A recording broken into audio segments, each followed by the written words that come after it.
Tim Daugherty's contribution to the cooperative industry spans over 4 decades, and his legacy is marked by his dedication to education, advocacy for cooperative principles, and unwavering support for the cooperative business model. Born in eastern Wyoming, Tim spent his early years on a dryland wheat farm which his grandfather homesteaded in the early 1900s.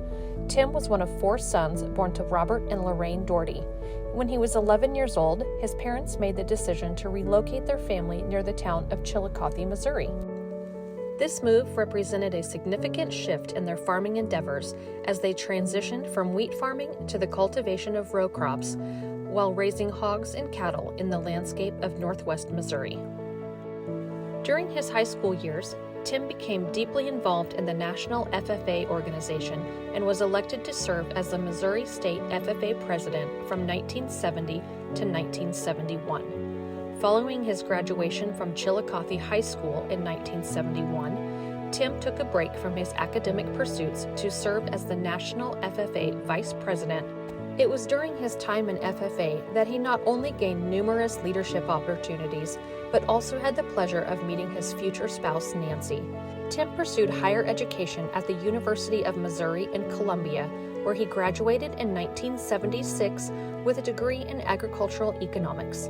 While at Mizzou, Tim worked in the dean's office organizing campus groups and events. Notably, he played a role in coordinating a reception for Farmland Industries, an experience that would unknowingly shape the course of his life. Tim has had a long career in cooperatives, beginning in 1972 when he served as a college intern with Farmland Industries. While Tim initially had plans to return to the family farm and raise a family, health challenges led to a change in his plans. This prompted he and Nancy to relocate away from the farm. It was during this transition that Tim embarked on his first professional role in the cooperative sector as a branch manager at the Farmers Union Cooperative in Spring Hill, Kansas. Under the guidance of several mentors, Tim was accepted into Farmland's General Management Preparation Program. This would afford him the opportunity to hone his skills and further his leadership training for potential management opportunities. His first placements were in Fayette, followed by Sweet Springs, Missouri.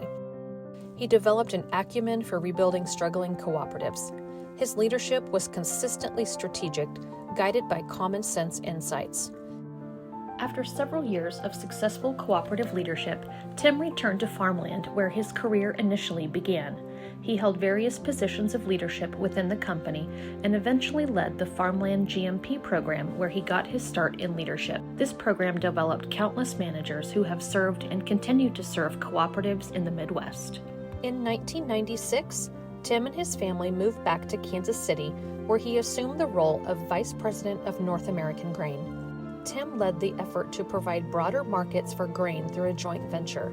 His work in this space rekindled his passion for the grain industry from earlier experiences in his career.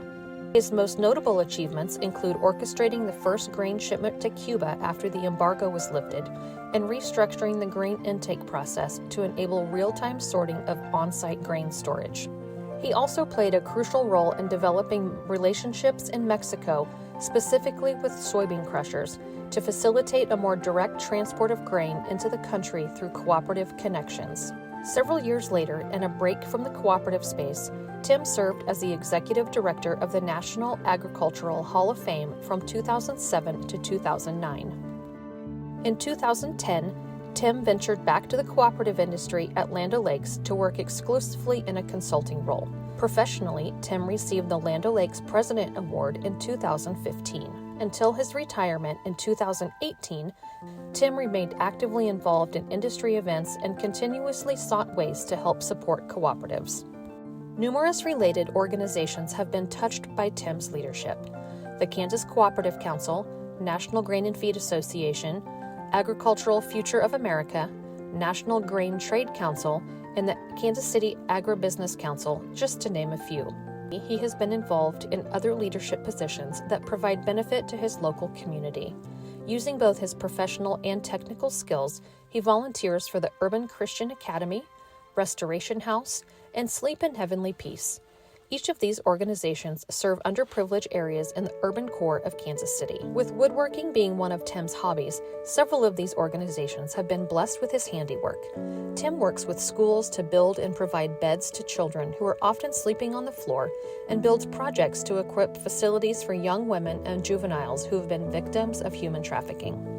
Earlier this year, Tim and his national officer team commemorated their 50th anniversary at the National FFA Convention in Indianapolis. The strong bond forged during their years of service has endured the test of time and distance. FFA goes beyond being just an organization. It signifies a lifelong dedication to agriculture, leadership, and the values that we endure over time.